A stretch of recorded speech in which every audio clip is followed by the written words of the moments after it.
Hello bachcho, let's read this question. So the question says in a triangle PQR, PQ is equals to QR. A and B are midpoint of QR and PR respectively. A और B जो हैं वो क्या है midpoint हैं QR और PR के. A circle passes through P, Q, A, B. तो चार पॉइंट्स के थ्रू सर्कल जो है वो पास हो रहा है P, Q, A, B. Then which of the following is necessarily true? तो हमें चार स्टेटमेंट दिया है और पूछा गया है कि इनमें से कौन सा ट्रू है. Triangle P Q are equilateral है या फिर triangle P Q are isosceles है, पी क्यू डायमीटर है या बोथ ए एंड सी. तो ये हमसे पूछा गया कि इनमें से कौन कौन सा स्टेटमेंट्स सही है. तो लेट्स गो थ्रू इट. तो हम देखेंगे, let us consider this B P Q and R और इसका जो मिड पॉइंट्स है उसे हम ले रहे हैं यहाँ पे ए और इसे हम ले रहे हैं यहाँ पे बी. नाउ इस क्वेश्चन का जो की कॉन्सेप्ट है वो हमारा मिड पॉइंट थ्योरम है. की concept which says line joining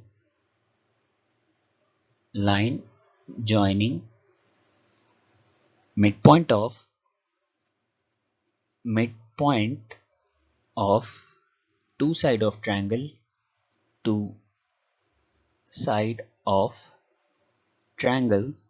is parallel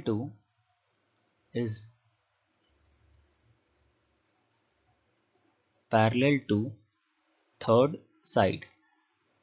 मतलब कि अगर किसी ट्रायंगल के दो मिड पॉइंट्स को ज्वाइन करता हुआ एक लाइन है तो वो थर्ड साइड के क्या होगा, पैरेलल होगा. तो उस अकॉर्डिंग जो हमारा ए बी है वो किसके पैरेलल हो जाएगा, पी क्यू के पैरेलल हो जाएगा. और we can say A P Q A B is trapezium, है ना. पी क्यू ए बी को हमने क्या कहा, ट्रेपेजियम कहा. लेकिन यहाँ दिया हुआ ये भी है बट गिवन हमारा ये दिया हुआ है कि जो पी क्यू ए बी है वो साइक्लिक है. P Q A B is cyclic.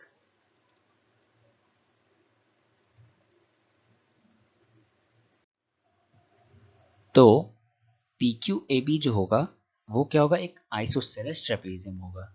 So P Q A B is isosceles trapezium. और आइसोसेलेस ट्रेपेजियम की खासियत होती है कि उसके नॉन पैरेलल साइड्स इक्वल होते हैं. Isosceles trapezium. तो हम लोग लिख सकते हैं P B is equals to A Q. यहां से हमें पता चल गया कि P B is equals to A Q है और हमें पता लगा कि पी क्यू ए बी क्या है, एक आइसोसेलेस ट्रेपेजियम है. हमने अपने कॉन्सेप्ट का इस्तेमाल किया, line joining mid points of two side of triangle is parallel to third side. Third side की क्या होता है, पैरेलल होता है. Now moving forward to the question, हम देखेंगे कि P B is equals to, जब ए क्यू है हमारा फिगर में यहाँ पे P A B Q R, तो इनका हाफ भी इनकी इक्वल होगा. इट मीन्स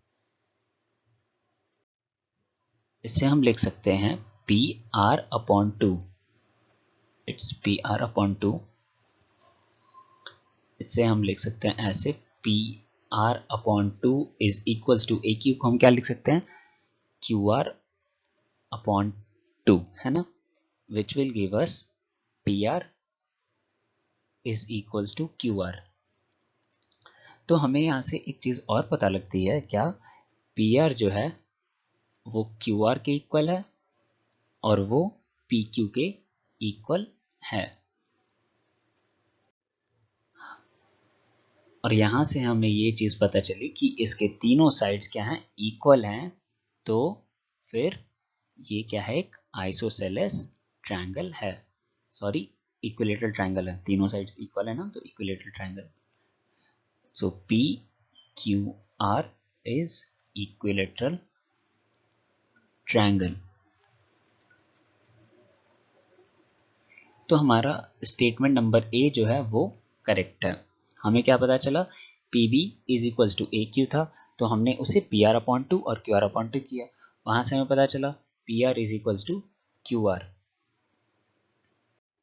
और ऑलरेडी हमारा दिया हुआ था P Q is equals to Q R. तो ये तीनों आपस में इक्वल हो गए, और तीनों जब आपस में इक्वल हो गए तो हमने उनसे क्या कह दिया कि पी क्यू आर जो है वो एक इक्विलेटरल ट्रायंगल है ना। अब अगर क्वेश्चन में हम आगे बढ़ें तो हम सेकंड स्टेटमेंट की तरफ आगे बढ़ेंगे। Also we know midpoint of sides form an equilateral triangle with side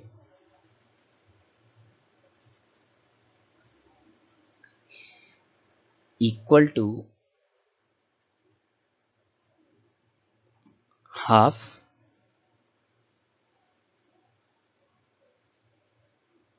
the size of original triangle। तो यहाँ कहने का मतलब है कि जो मिड पॉइंट्स हैं इक्विलेटरल ट्रायंगल के,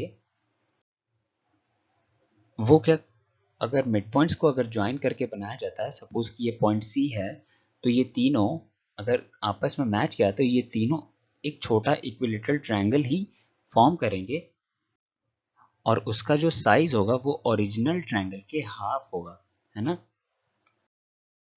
सो हम इसे फिर से लेबल कर लेते हैं P Q R A B, और इस बार हम एक पॉइंट कंसिडर करते हैं सी समझने के लिए। So again mid point of sides form an equilateral triangle with side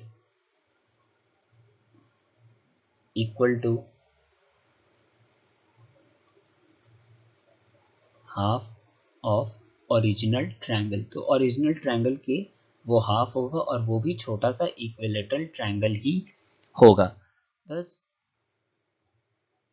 if C is, जो पॉइंट C है वो क्या है, मिड पॉइंट है पी क्यू का। अगर हम कंसिडर करते हैं mid point of P Q, तो C जो होगा वो इक्वी डिस्टेंस पे होगा, मतलब इक्वल डिस्टेंस पे होगा सबसे। Then C is equidistant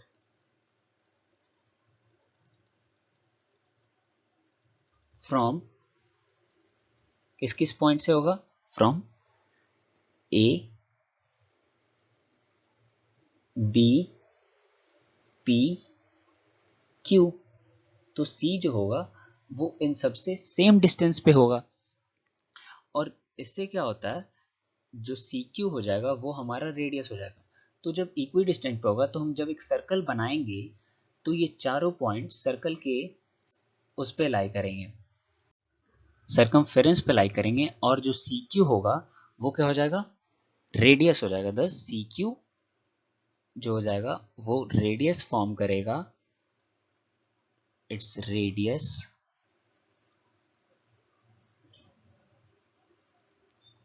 and जो हमारा पूरा पी क्यू होगा वो डायमीटर हो जाएगा। P Q is diameter.